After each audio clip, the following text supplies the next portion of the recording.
కట్టేయటు.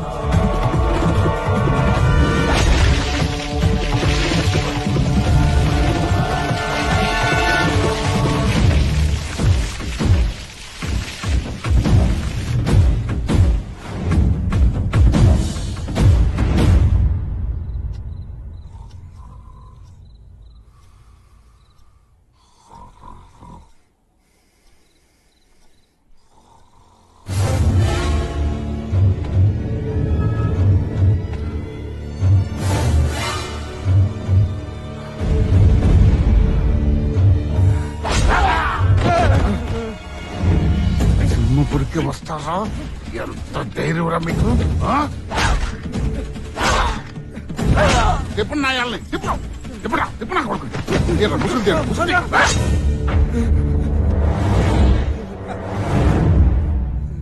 నువ్వా?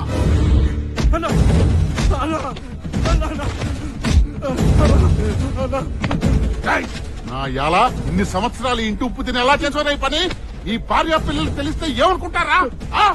నాకు తెలుసయ్యా.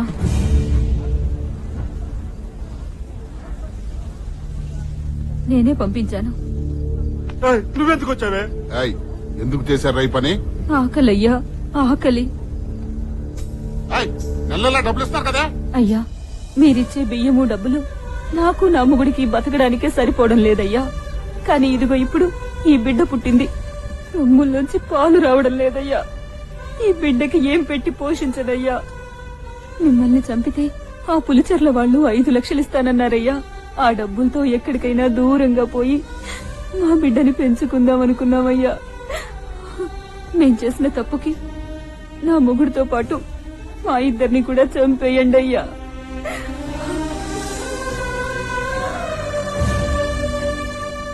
మీరు చెప్పినట్టుగానే వ్యవసాయం చేద్దామని భూమి కాగితాలు లోను కోసం బ్యాంకులో తాకట్టు పెట్టాం.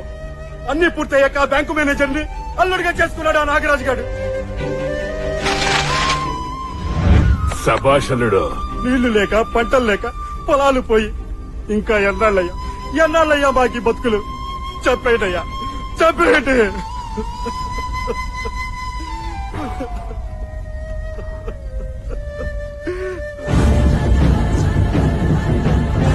రేపు పొద్దున వచ్చి మీ దస్తావేజులు మీరు తీసుకెళ్ళండి. రేపు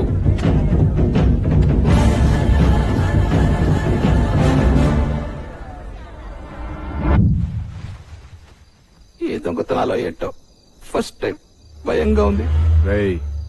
రాయలసీమలో ప్రాణాలకు సెక్యూరిటీ పెట్టుకుంటారు గాని పర్సులకి బీరువాలకి కాదరా.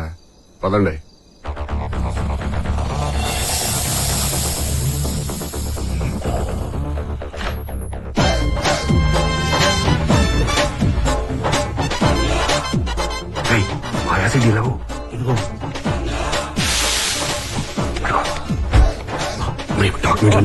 ఇక్కడ ఉండరా?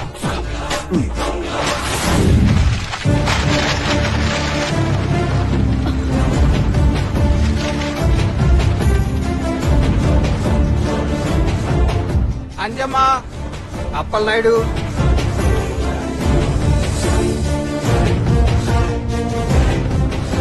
అయ్యా ఈ కాగితాలు తీసుకుని ఎన్ని బ్యాంకుల చుట్టూ తిరగాలయ్యా?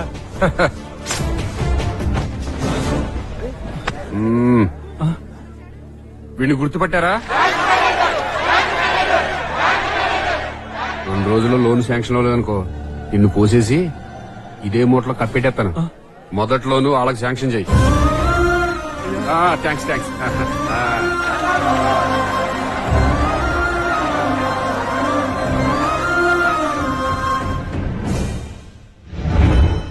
అయ్యా భవానీ ప్రసాద్ గారు, మీరు చెప్పినట్టుగానే బ్యాంకు మేనేజర్ గారు అందరికీ లోన్లు శాంక్షన్ చేశారు. మీరు మా కోరిక మన్నించి వ్యవసాయానికి రుణాలు ఇచ్చినందుకు మా ధన్యవాదములు.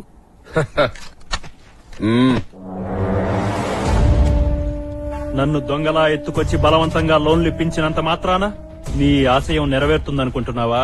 లోన్లు ఇచ్చేశారు, వ్యవసాయం చేసి పంటలు పండించేయచ్చు అనుకుంటున్నావు కదూ? మా మావ సంగతి తెలుసు కదా. నువ్వు 10 జన్మలెత్తినా సరే ఈ సీమకు 10 చుక్కల నీళ్లు కూడా తెప్పించలేవు భవానీ ప్రసాద్.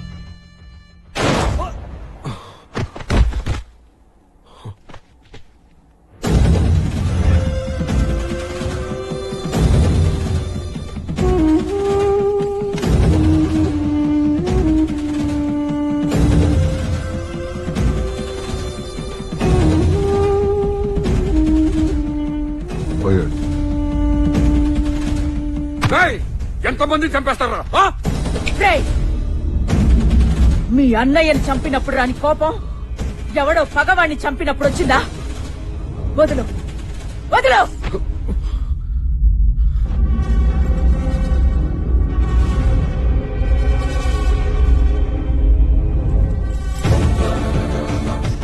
ఇదేంటో తెలుసా? తాళి. మొగుడు బతుకున్నంత కాలం ఓ ఆడదాని మెడలో ఉన్న తాళిని ఎంతో గర్వంగా మోస్తుంది. మొగుడు చనిపోయాక అదే తాళి మెడలో ఎంత బరువుగా ఉంటుందో తెలుసా? ఈ ఇంటి పరువు నీ ఆశయాన్ని నేనొక్కదాన్నే మోస్తున్నాను. చూడ్రంగా, చేతనైతే చేతులు కలుపు, చేత కాకపోతే చావుని చూడటం అలవాటు చేసుకో. రతయ్య, వీడి శవాన్ని ఆ పులిచెర్ల పొలిమేరలో పడి.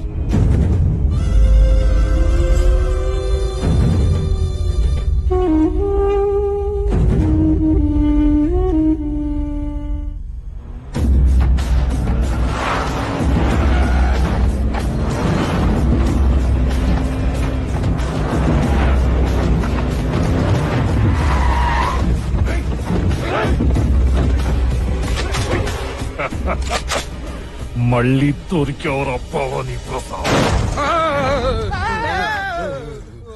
బావా ఏమైందిరా? పులి చెరలోళ్ళు చంపేశారా? నిన్న బానే ఉన్నావు కదరా?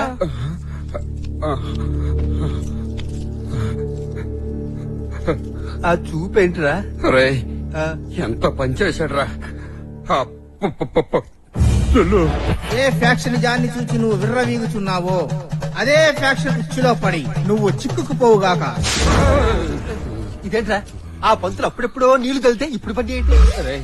ఆ పులి చెర్లోళ్ళు మనల్ని పిల్లులు చేసి మన పేకలు కొయ్యక ముందే మనం చీమల్లా ఈ సేవ నుంచి తప్పించుకునే మార్గం చూడరా?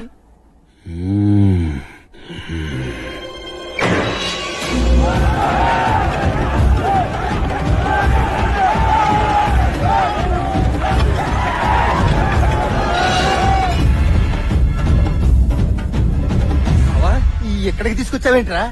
పులిని చూద్దామని. పులినా? అయ్యా, రేయ్, పంపించండి రా.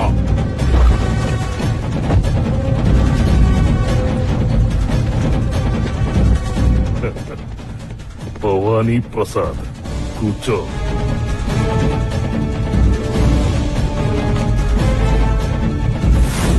చరిత్ర పుటల్లో సింహపురి వారు పులిచెర్లకి మొదటిసారి వచ్చారు. వియ్యానిక కయ్యానిక. ఇదిగో పెద్దయినా, మీరు అనుకున్నట్టు మీ అల్లుణ్ణి కొడుకుని మీ మనుషుల్ని చంపింది మేం కాదు సార్. అసలు నేను భవానీ ప్రసాదే కాదు సార్. తెలుసురా రంగా? తెలుసా? అంటే నేను భవానీ ప్రసాద్ని కాదని రంగా అని మీకు ముందే తెలుసా? నీ దొంగ ఫైల్స్ అన్ని చదివి ఎస్పీ మొత్తం చెప్పాడ్రా. చెప్పాను కదా, అనవసరంగా టెన్షన్ పడిపోయారు. ఇగో పెద్దనా, మీ పేరు చెప్పగానే ఇది కూడా పోసిరీళ్ళు. నిజంగా మమ్మల్ని ఏం చేయరు కదా సార్. చెప్పాను కదా ఏం చేయరని. రంగాన్ని తెలిసిన తర్వాత ఏం చేస్తారు? ఏం చేస్తాడు? మన భవానీ ప్రసాద్ కాదు కదా. అవును. భవానీ ప్రసాద్ ని కోర్టు దగ్గర బాంబు దాడిలో మేం చంపామన్న విషయం నీకు తెలుసు, నాకు తెలుసు. కానీ భవానీ ప్రసాద్ ని దేవుడిగా ఆరాధించే జనానికి తెలియదు. భవానీ ప్రసాద్ అన్న పేరు మళ్లీ వినపడకూడదంటే భవానీ ప్రసాద్ మళ్లీ చావాలి. ఊరుకో పెద్దయినా, చచ్చిపోయిన మనిషిని మళ్ళీ ఎలా చంపుతారు? చంపగలరు. ఎవరిని? నిన్నే. నన్నా? నీ వదిన కొంగు చాటు నుంచి నిన్ను బయటికి రప్పించి నిన్ను భవానీ ప్రసాద్ చేసి చంపుతా. ఊరుకో పెద్దయినా, మాది కత్తూరులో బ్యాచ్ గాని కత్తి పట్టే బ్యాచ్ కాదు. ఎరా రేయ్ రంగా, నీ చేత కత్తి పట్టించి భవానీ ప్రసాద్ ని చేసి మరీ చంపుతా. ఇన్నాళ్ళు రక్తంతో తడిసిన రాయలసీమ